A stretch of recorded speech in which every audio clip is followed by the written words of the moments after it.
Imagine this. You are born into a world where you are not the one. You are the other.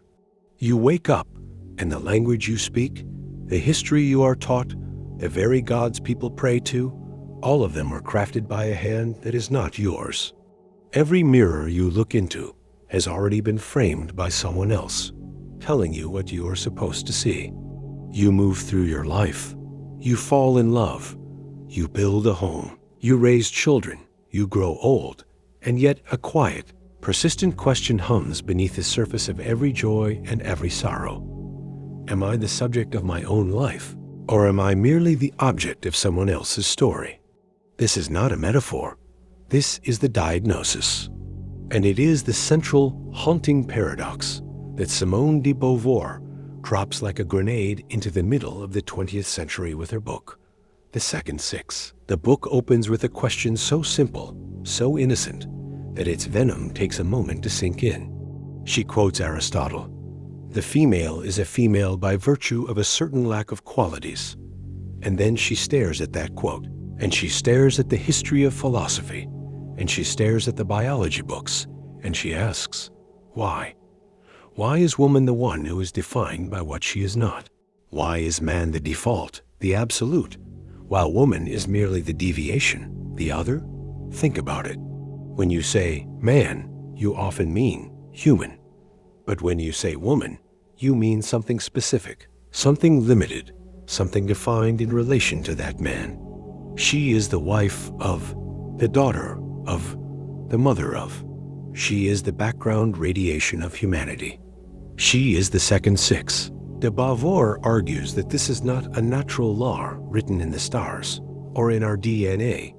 It is a metaphysical betrayal. It is a relationship of power disguised as a biological destiny. Humanity is male, and man defines woman not in herself, but as relative to him. She is not considered an autonomous being. She is, as she writes, determined and differentiated with reference to man, and not he with reference to her. She is the incidental, the inessential as opposed to the essential. He is the subject, he is the absolute, she is the other. This is the locked door. This is the mystery the book spends nearly 1,000 pages trying to unlock. How did this happen? How did one half of the human race become the spectator of its own existence? You felt the tension of this paradox, even if you've never read of philosophy. You felt it in the way a young girl is praised for being pretty, while a young boy is praised for being brave. You felt it in the way a woman's ambition is often described as aggressive, while a man's is simply driven. You felt it in the quiet resignation of a brilliant woman who downplays her intelligence to make a man feel more comfortable. De Beauvoir doesn't just point at these moments. She dissects the very soul that creates them. She forces us to confront a terrifying possibility that what we call femininity is not a biological essence, but a mask, a role, a prison constructed over millennia, with bricks made of myths, laws, and unconscious habits. The central question of the book is not, what is a woman? But rather, how has the world been constructed so that being a woman means never being the absolute, never being the one? This is the hook that sinks into your chest. Because if she is right, then everything you think you know about love, about freedom, about your own identity, is built on a foundation of sand. The book promises to show you the architecture of that prison, the tiny, invisible bars we mistake for natural horizons. It promises to answer why, for all of human history, woman has been the dream, and man has been the dreamer. And it begins by asking you to look in that framed mirror and ask yourself, am I the dream, or am I the dreamer? If this philosophical deep dive into the hidden architecture of identity has awakened something in you, hit that subscribe button now, because we're about to unlock the most radical ideas ever written, one book at a time.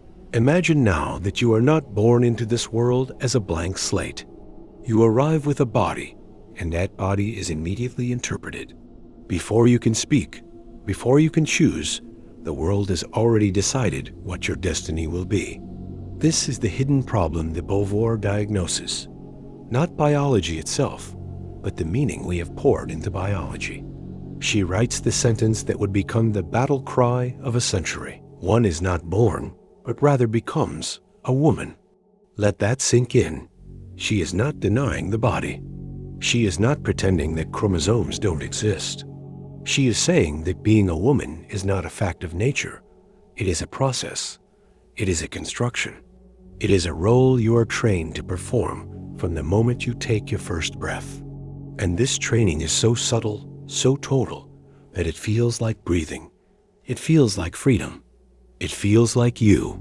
De Beauvoir reaches back into history, philosophy, and mythology to find the root of this construction.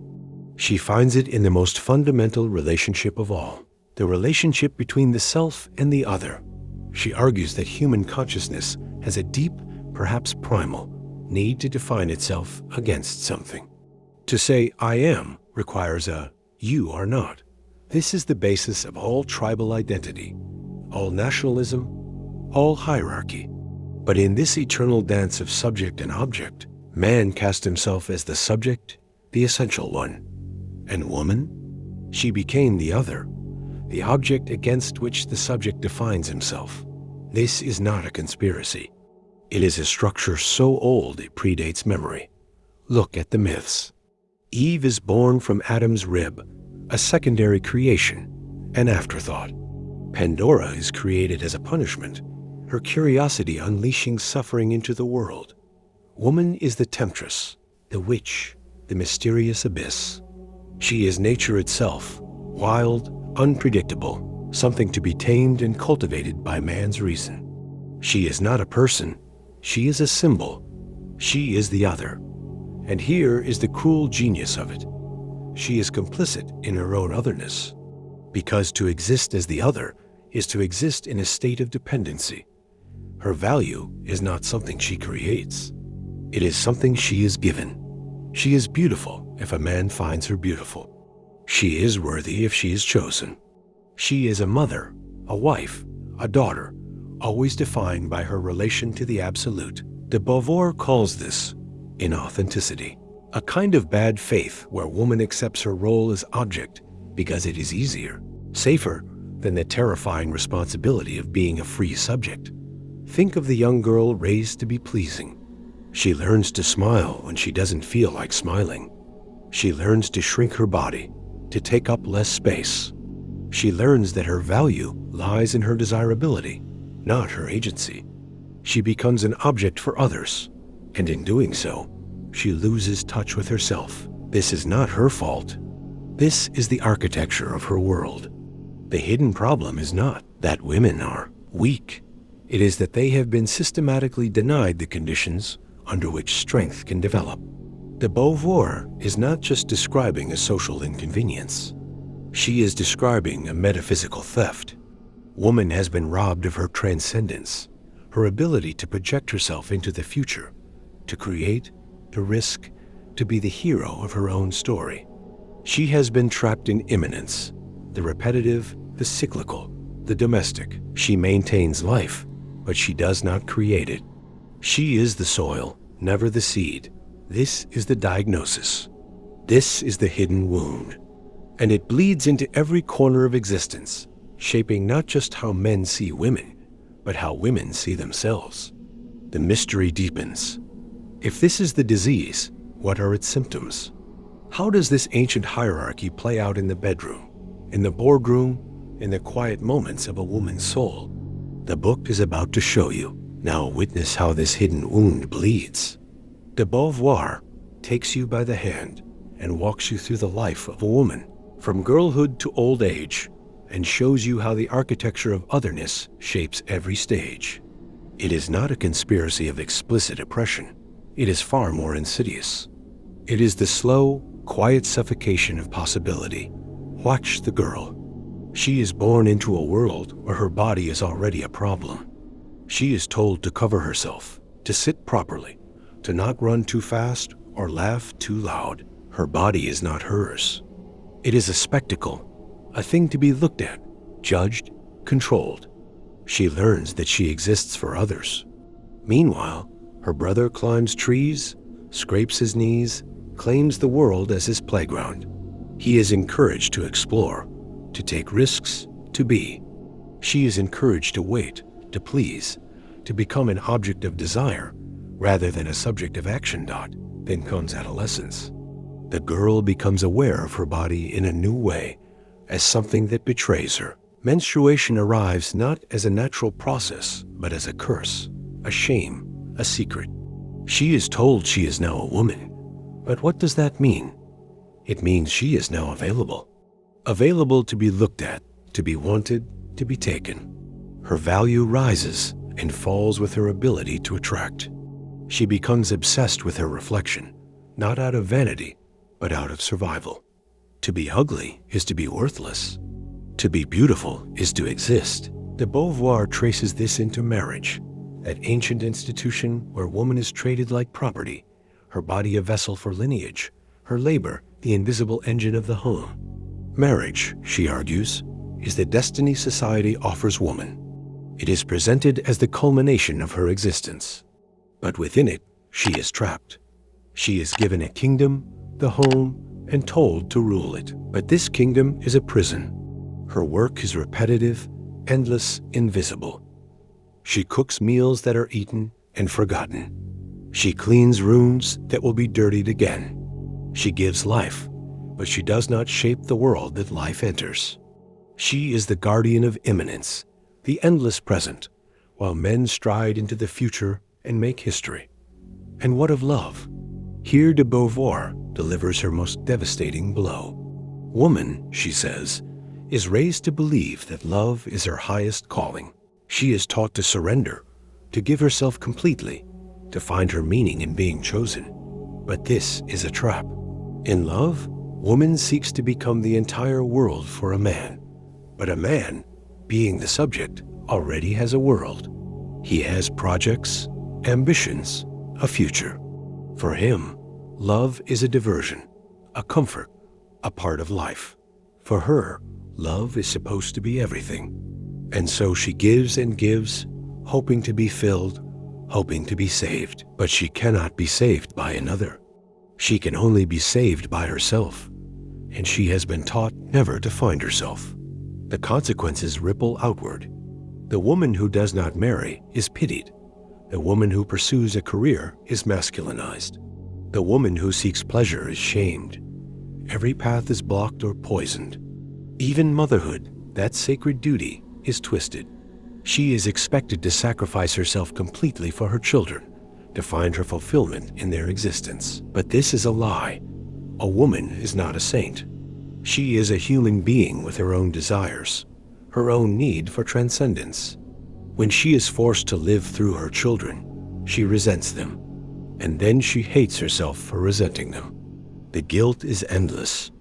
De Beauvoir shows us a world where woman is always the loser. If she conforms, she suffocates. If she rebels, she is punished. She is the eternal minor, the child woman, never trusted with her own freedom. The stakes could not be higher. This is not just about happiness. This is about existence itself. To be the other is to be denied the right to make your own meaning. It is to live a life that is never fully your own. But de Beauvoir does not leave us in despair. She has diagnosed the disease. She has shown us its symptoms. Now she asks the question that will define the rest of the book. Is there a way out? The truth doesn't set you free unless you're brave enough to face it. Drop a like if you're ready to see the world as it really is, and comment below. When did you first realize that the roles we play might not be the people we truly are? The door is locked, but de Beauvoir has spent 300 pages showing you every bar, every hinge, every mechanism of its construction. Now she hands you the key, but it is not what you expect. It is not a set of rules, not a manifesto, not a political program. It is something far more radical. She hands you your own freedom. The path to resolution, de Beauvoir argues, begins with a single terrifying act, the refusal to be the other. This is not a refusal of men, or of love, or of motherhood. It is a refusal of the lie that you are defined by anything other than your own existence. She reaches back into the philosophical tradition she inherited, existentialism, and pulls out its deepest principle. Existence precedes essence. You are not born with a fixed nature. You are not a woman first and a human second. You are a consciousness, thrown into the world, free to create yourself through your choices. The only prison is the one you accept. This is the prescription. It is not comfort. It is not easy. It is the weight of absolute responsibility. De Beauvoir tells women, you have been waiting for permission. You have been waiting to be chosen, to be validated, to be saved. But no one is coming. The prince does not exist. The fairy godmother does not exist. There is only you, alone with your freedom, required to make yourself. She uses a powerful metaphor, the transcendence of the project. A man, she observes, has always had projects. He builds bridges, paints cathedrals, writes laws, conquers lands. He throws himself into the world and leaves his mark on it. Even his failures are glorious because they are his. Woman, by contrast, has been confined to immanence, the repetitive maintenance of life. She has been the one who stays, who preserves, who waits. The prescription is not to reverse these roles, but to claim transcendence for herself, to become a subject who acts upon the world, not an object who is acted upon. This means work, not just a job, but work that is a project, work that throws her into the world as a creator. De Beauvoir writes of the woman who writes, who paints, who starts businesses, who invents. Through work, she escapes the endless present of the home and enters the flow of history. She becomes someone who makes things happen, not someone to whom things happen. It means intellectual independence. She must stop borrowing her beliefs, her values, her sense of self from others. She must think for herself, even when it is lonely, even when it makes her unpopular. She must question everything she has been taught about what a woman should want. It means refusing love as salvation. De Beauvoir does not dismiss love, she reimagines it. Love between two free subjects, she says, is the highest human achievement. But this requires two people who do not need each other to exist. Two people who choose each other not out of lack, but out of abundance. Woman must stop looking for a god to worship and start looking for an equal to meet. And finally, it means solidarity. The path is too hard to walk alone. Woman must recognize herself in other women, not as rivals for male attention, but as fellow travelers in the struggle for freedom. She must stop judging the woman who makes different choices and start seeing the common enemy, the structure that pits them against each other. This is the prescription. It is not a guarantee of happiness. It is a guarantee of authenticity. The question de Beauvoir leaves you with is simple and devastating. Will you accept the terrifying weight of your freedom, or will you remain in the comfortable prison of the other? The choice, for the first time, is yours. And so we arrive at the final page. The diagnosis has been given. The prescription has been offered. But de Beauvoir does not end with a triumphant march into a liberated future. She ends with something far more honest, far more haunting. She ends with a question mark. Because the ultimate truth of the second six is not that the battle has been won, but that it has barely begun. The book's final revelation is this: woman is not a fixed reality. She is a becoming. And because she is a becoming, her future is open. De Beauvoir stares into the abyss of human freedom and refuses to flinch. She writes, "What is certain is that hitherto woman's possibilities have been suppressed and lost to humanity, and that it is high time for her sake and for everyone's that she be finally left to take her own chances." Take her own chances. This is the phrase that echoes, not to be given equality, not to be handed rights, not to be protected or elevated or adored. To be left to take her own chances. To be allowed to fail, to fall, to rise, to create, to destroy, to risk everything on her own projects. This is what man has always had.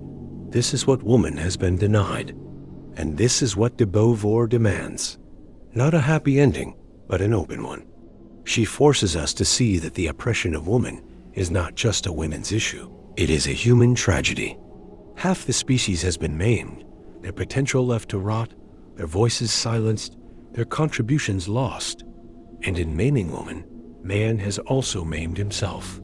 He has made her into a mirror that reflects only his own image.